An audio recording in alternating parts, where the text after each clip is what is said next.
Hello students, welcome back in the next video lecture on the topic on the basis of the status of development.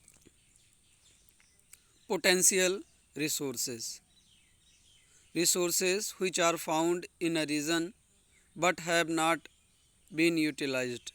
ये वो संसाधन हैं जो ऐसे क्षेत्र में पाए जाते हैं but have not been utilized, जिनका अभी उपयोग नहीं किया गया है। For example the western part of India, तो भारत के वेस्टर्न पार्ट में पार्टिकुलरली विशेषकर Rajasthan and Gujarat have enormous potential for the development of wind and solar energy. तो राजस्थान और गुजरात में ये बहुत सारे आशाएं हैं विकास के, विंड एनर्जी के और सोलर एनर्जी के।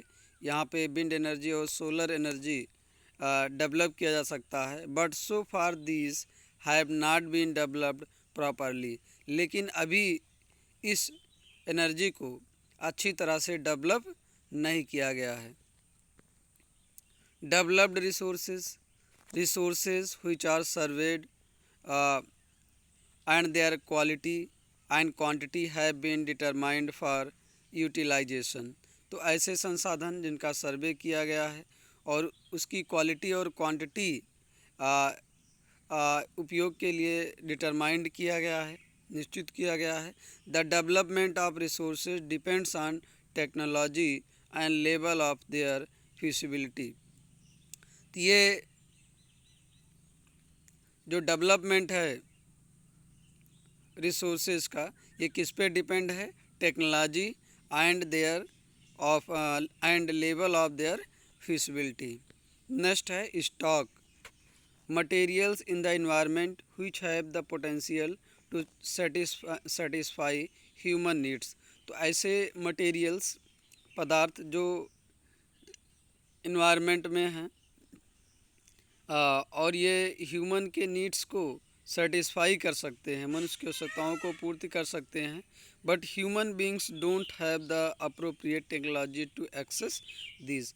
लेकिन ह्यूमन बींग के पास, मनुष्य के पास पर्याप्त तकनीकी ज्ञान नहीं है कि इसका भी उपयोग किया जा सके।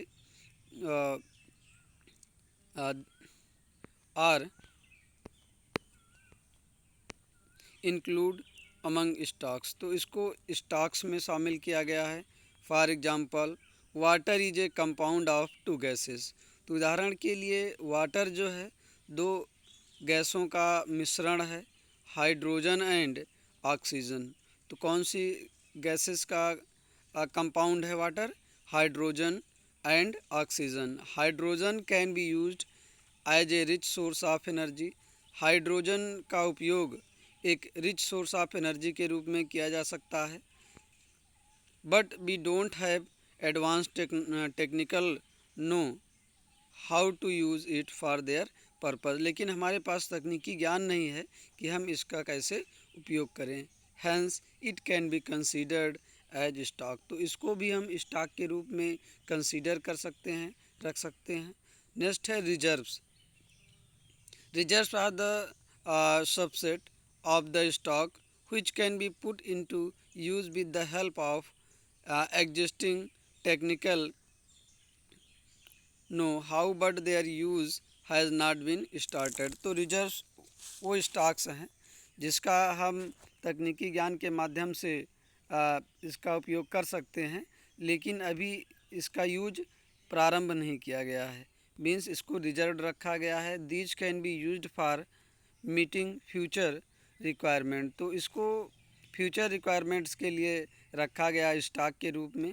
River water can be used for generating hydro electric power, but presently it is being utilized only a limited extent.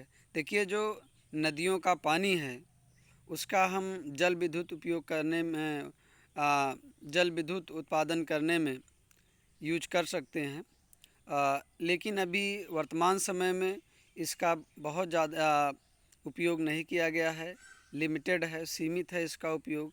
दस the water in the dams, forest etcetera is a reserves which can be use in the future. तो reserves के रूप में कौन से resources हैं? Water in A dams, तो जो डैम में, जो बांधों में पानी है वो, और फॉरेस्ट, ये क्या हैं?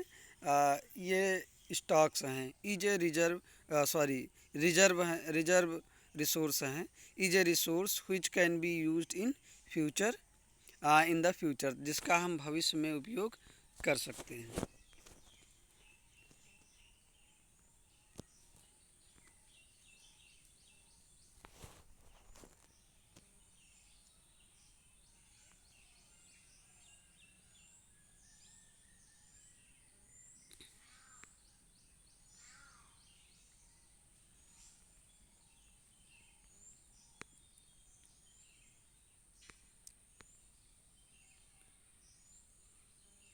Thank you.